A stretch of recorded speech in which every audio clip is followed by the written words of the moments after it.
So as you can see that the London force is come up by the electron distribution. So actually the London force depends on the electron clouds over here. So as you can see that fluorine has lower boiling point, iodine has higher boiling point. That means your iodine has higher London force, right? So London force is actually depends upon the size of the molecules. Because for iodine, you have very huge molecular size, so electrons can distribute along the molecules. So as I said, the electron flows randomly. So as you can see from the picture, if the picture is like this, that means the left hand here, this area is negative. This area is slightly positive. As you can see, electron is pour around this area and also this area. But this area electron is rich again.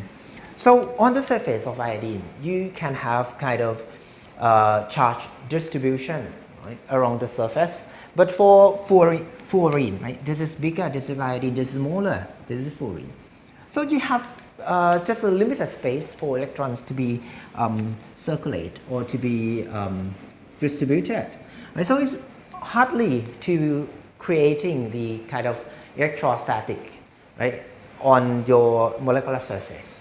So as you can see, the size of electron cloud is very important for describing the London force. So that means your London force is now depends strongly upon the molecular size, the size of molecules,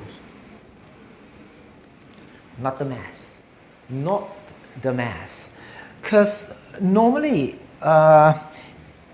almost everyone would normally say that London force depends on the molecular weight or molecular mass, which is not correct. Because if you think about the force, right, there's just 4 fundamental forces in the universe, including strong nuclear force, weak nuclear force, electromagnetic force, and the gravitational force. But the gravitational force, F, which is equal to gmm divided by r squared. So as you can see, the molecular mass is very small, right? Because if you want to calculate the force over here, mass in kilograms of the molecules is normally 1 AMU is 10 to minus 27 kilogram, right? So if you have like 100 AMU, right? So it's 10 to minus 25, right? So you have minus 25, and G is minus 11, and then you have R squared. So R, the distance between the molecules is in angstrom units, which is 10 to minus 10. So 10 to minus 10, then square, right, to minus 20. And you move it up there, which is minus 60. So in total, you have the forces about minus 40 Newton, which is very, very weak. So the gravitational force is not the London force. So you cannot describe the London force by gravity. You cannot describe the London force by the molecular weight.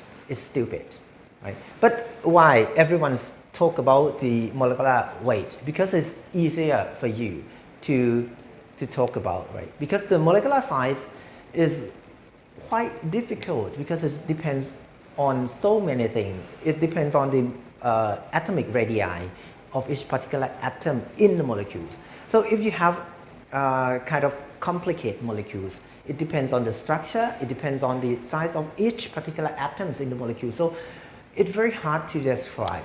So if you use the molecular mass, normally it's quite easier, and normally or very common that the molecular weight and the molecular size goes together, right? Molecular size increasing, normally molecular weight is increasing as well, but it's not always, right?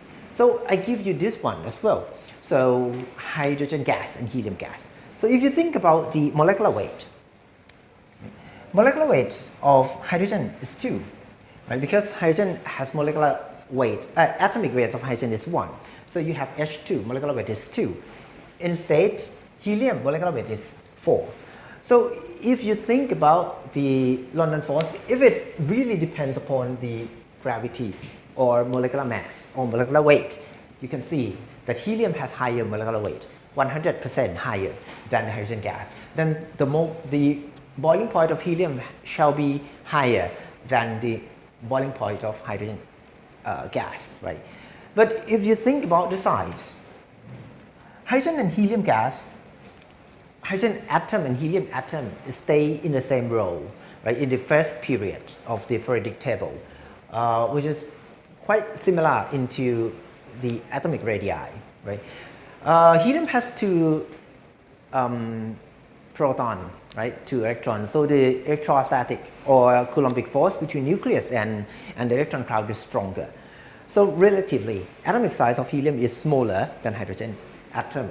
And anyway, your hydrogen atom composed of hydrogen molecules composed of two atoms, but helium composed of only one atom. So as you can see clearly, that hydrogen atom is bigger than the helium atom. Sorry, hydrogen molecules is bigger than the helium molecules. So if your London force depends upon the size, then boiling point of hydrogen have to be higher than the boiling point of helium. But if your London force depends actually on the molecular weight, then helium should have higher boiling point. Now, what is the really the actual value of this? Hydrogen gas boiling point is 30 Kelvin, but helium is 4 Kelvin. So it's very obvious here, right? So boiling point is go along with the size, not the molecular weight, right? Not the weight, not the mass, but it depends on the size. So as I said, London force depends upon the size, and this is the correct answer. London force is not really using for describing only the boiling point, melting point, or solubility. As I say, the intermolecular interaction is very important in biological system as well for kind of molecular assembly. This is another example for the London force. London force sometime in biochemistry is called hydrophobic interaction.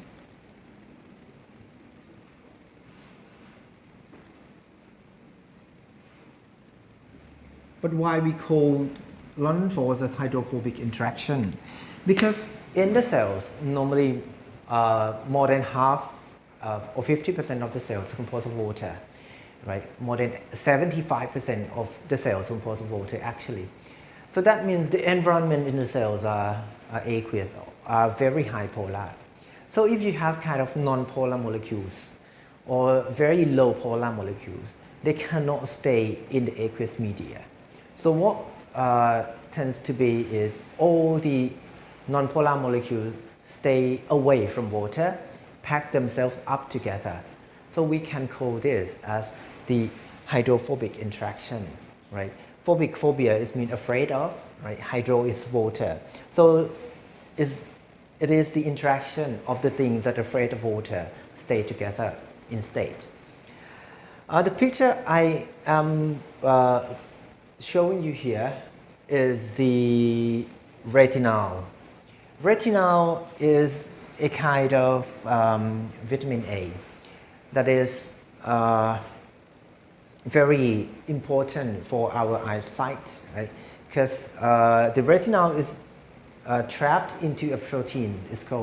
The protein is called opsin. Then retinol and opsin comes together. We call this as rhodopsin, and it's actually reacted carbonyl group here with something else, with amino group, and then we have kind of new functional group called imine that I don't want to put it here, but anyway, what I want to show you is the London force, because you have very non-polar part of hydrocarbons of retinol over here, and for the proteins, amino acids, as you can see, the side chain of amino acid around here, this area, is non-polar, right? So non-polar parts, the alkyl group here, aromatic ring here, alkyl group here, can then have interactions, London force, with the nonpolar part of our retinal, and then trap our retinal here in the pocket. So this is the hydrophobic pocket that is using to trap the retinal inside. And the retinal can also have kind of hydrogen bond, right, or dipole-dipole interactions with these two amino acid over here. But anyway, this is the pocket for hydrophobic interactions.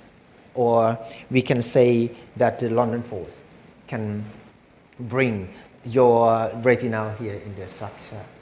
Right?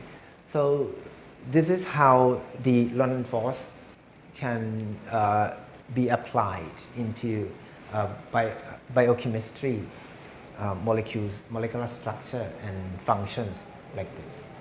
Okay, that's all about the London force that I want to introduce to you. Now we are going to go deeper into the second type of intermolecular interactions.